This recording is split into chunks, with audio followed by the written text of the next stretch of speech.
And welcome back. It's still Wednesday, August 17th, 2016, and this is still your morning edition here on I24 News, and I'm still Michal Divon.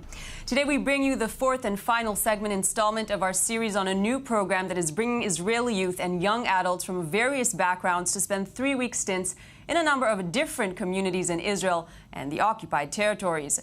Today, I24 News correspondent Uri Shapira takes us to visit the participants in the ACHI program, those who spent time among the Ethiopian community in Rehovot. Let's take a look. In the first program, you reach a new place you don't know, you've never lived there, and it's new and it eventually becomes home. At the end of the month, it becomes home. Here, I felt just like I was coming back home.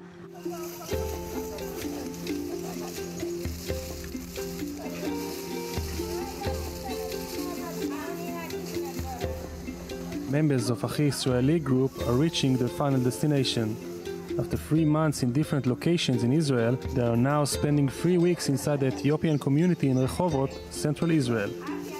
In this community garden, some of the elderly get the chance to practice agriculture, a field they are familiar with from their homeland. For Cher, who was born in Israel, it was an insightful experience in which he learned about the difficulties of the Ethiopian Jews in Israel. האנשים שדיברנו איתם, שמספרים על חוויות מאוד מאוד אישיות, לא משהו שאתה שומע בחדשות, ואז מרחיבים לך ומנפחים לך, ואתה לא יודע מה האמת ומה שקר, ומה זה חצי המנגינה העצובה שמתנגנת מאחורה, אלא אנשים שפשוט מספרים, אני הולך ככה, והמשטרה ישר פונה אליי.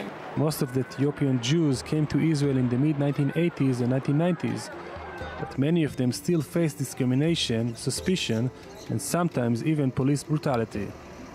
מרגיש בעצם שאתה לא יכול להסתובב חופשי בכל מקום.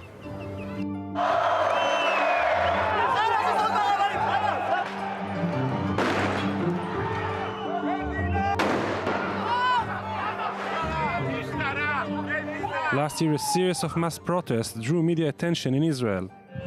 Subsequently, a report about police brutality towards minorities was published on August 2016 and returned the issue to public discussion. Muhammad, an Israeli Arab from Deir al-Assad who participates in the program, many of the claims sound familiar. זה דבר שהוא גם קורה אצלנו, אצל הקהילה הערבית. For Galia, returning to this community is a corrective emotional experience. Last year she was a member of ACHI Israeli's first session, and now she has returned as one of the organizing crew. She recalls a difficult welcome by the Ethiopian community. The youth mostly felt like we came in a patronizing mode. That's obviously not the intention of the project. Honestly, our goal is to get to know every person for who they are and understand the struggles and the triumphs of each community. These are the last days of the program. Members of ACHI Israeli are getting ready to say goodbye. But even after 3 intense months of living in and getting to know the different parts of Israeli society, questions of identity continue to occupy the members of the group. You can't describe Israel. If people try to describe Israel, it's the biggest mistake. And if you go to one part of the country, you could think this, and then you go to another part, you could think something completely different. זה מאוד ערער אותי מבחינת איפה המקום שלי בכל הדבר הזה.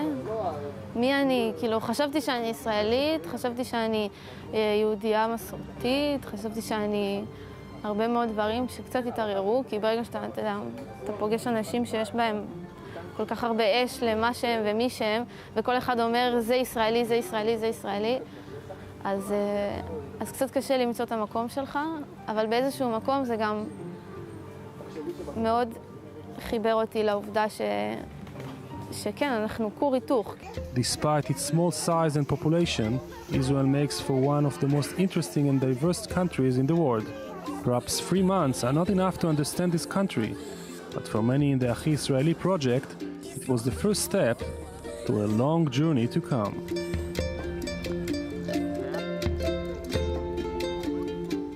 And joining us now via Skype is Barak Luzon, Director for Israel and the Global Network at the Jewish Community Federation of San Francisco, which sponsored and steered the project. Good morning to you. Well, good evening or very early in the morning for you. And thank you for joining us. It's a unique experience, especially in Israel, where communities are very much separated socially. Tell us about the project from your end.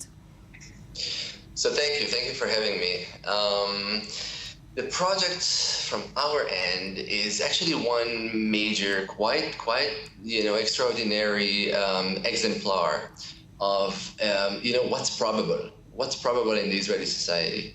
We're facing such a ongoing fragmentation and segmentation within the Israeli society.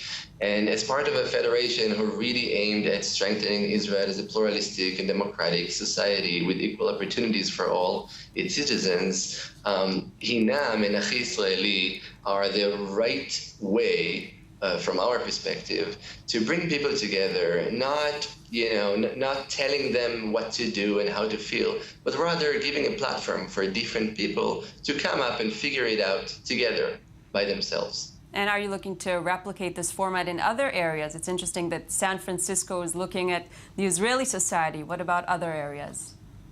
Well, definitely. So the San Francisco Federation is active, domestically in San Francisco, working with the Jews in the Bay Area, and not only the Jewish community, and also is part of a larger Jewish community around the world and feels part of it.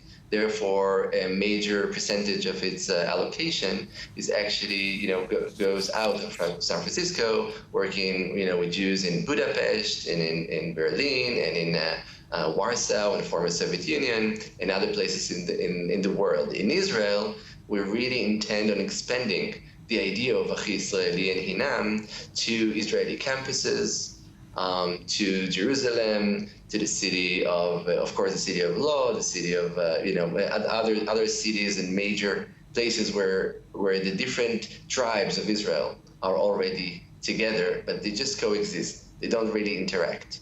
Exactly, important to emphasize and know that it's not only for the Jewish community. Barak Luzon, thank you very much for joining us this morning. Thank you for having me.